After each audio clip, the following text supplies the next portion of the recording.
You ask Tiger to solve. This deals with linear equations with one unknown. The final result is z equals -5. Let's solve it step by step. Simplify the expression.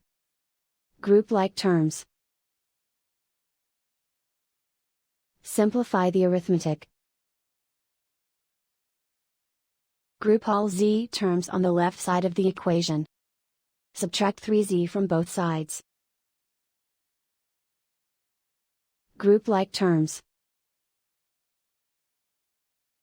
Simplify the arithmetic. Group like terms.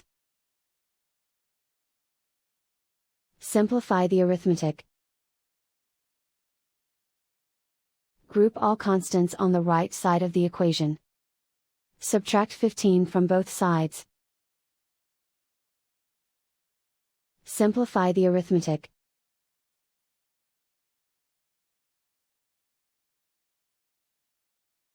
And so the final result is z equals -5.